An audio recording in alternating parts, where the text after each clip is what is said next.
चुनाव की तारीखों का ऐलान हो चुका है। किस तरह की सरगर्मी हर जगह है वो आप देख रहे हैं। ग्राउंड जीरो से हर खबर लगातार हम आप तक पहुंचा रहे हैं। कल दरअसल एक ओपिनियन पोल एबीपी न्यूज पर जो प्रसारित किया गया, उसके बाद से यहां बहुत ज्यादा हलचल है, क्योंकि उसमें कांग्रेस का पलड़ा फिलहाल भारी नजर आ रहा है। हालांकि नतीजे जब आएंगे तब तक यही स्थिति रहेगी, यह कहना थोड़ा मुश्किल है। लेकिन एक खास बात जो मैं थोड़ा आपसे समझना चाहता हूं, खड़े हो जाइए सर, कि बड़े बड़े जो दिग्गज हैं बीजेपी के, वो बहुत कमाल करते नजर नहीं आ रहे। जैसे चंबल रीजन की मैं बात करूं, सिंधिया हैं, तोमर हैं यहां से। इसके बावजूद कांग्रेस यहां पर 26 से 30 सीटों पर लीड लेती हुई नजर आ रही है, और कांग्रेस की बात की जाए, बीजेपी 4 से 8। क्या वजह नजर आती है? देखिए अखिलेश, जो ग्वालियर चंबल अंचल का, आप चंबल के ही रहने वाले हैं, ग्वालियर तो आपसे बेहतर कौन बताएगा। जो ग्वालियर चंबल का परिदृश्य है वो ज्योतिरादित्य सिंधिया के आने के बाद बदल गया है। एक तो ये हुआ कि कांग्रेस महल मुक्त हो गई।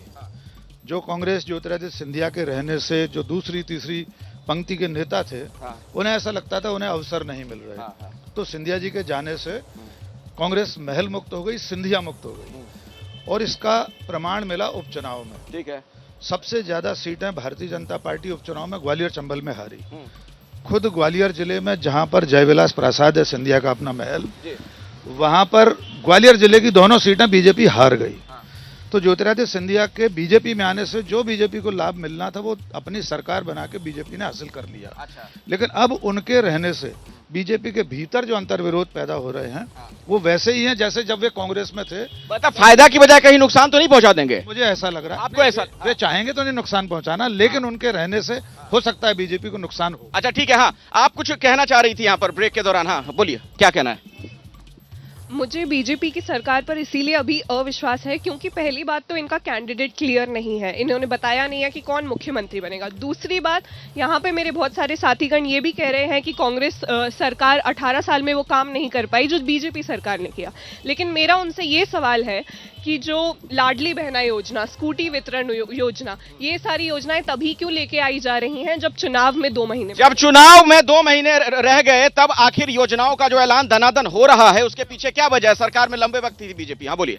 देखिए, लाडली लक्ष्मी योजना, इसके पहले आयुष्मान योजना, ऐसे कई सारी योजना जो लगातार सतत चलती आ रही है। जो सरकार चलाना, ये कोई ऐसा नहीं कि आप अचानक से उठ के करते, एक लंबी प्लानिंग है। बहुत दिन की चुनाव की तारीखों का ऐलान होने वाला, वैसे में 53,000 करोड़ की परियोजनाओं का शिलान्यास, उद्घाटन कर दिया जाता है। उसमें कुछ ऐसी भी चीजें जिनका लोकार्पण किया गया, ये पब्लिक को नहीं दिख रही। जो 5 साल ये जो लोग हैं जो इनके यहाँ पे अभी आरोप लगा रहे हैं, इनको ये भी दिखना चाहिए कि उन योजनाओं में 53,000 करोड़ में देखिए, योजनाओं की घोषणा कर रहे हैं मगर उसका लाभ भी है और योजनाओं का जनता को सीधा फायदा भी हो रहा है ना, ये भी तो देखने की चीज है। हाँ, फायदा हो रहा है। यहाँ से इस लाइन में किसी कुछ बोलना है? हाँ जल्दी से, मुझे ब्रेक ले रुकना पड़ेगा, जल्दी। ये जो योजना लेके आ रहे हैं, इस बात की क्या गारंटी कि अगर इनकी सरकार बनती तो अगले 5 साल तक वो योजना चलेगी?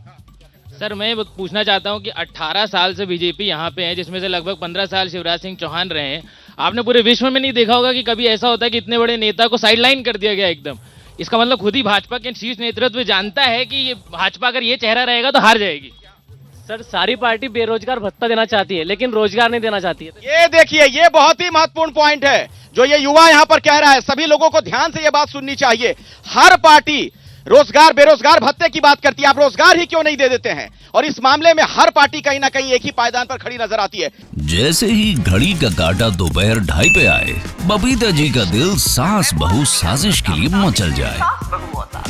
और ये है इनकी बहू, पूरे दिन ऑफिस की टेंशन हो जाए गॉन जब ये करें अपना फेवरेट शो फ्री टाइम पे ऑन। इनकी तरह आप भी देखिए अपना फेवरेट शो अपने टाइम पर और डाउनलोड कीजिए एबीपी लाइव ऐप अपने स्मार्ट टीवी पर।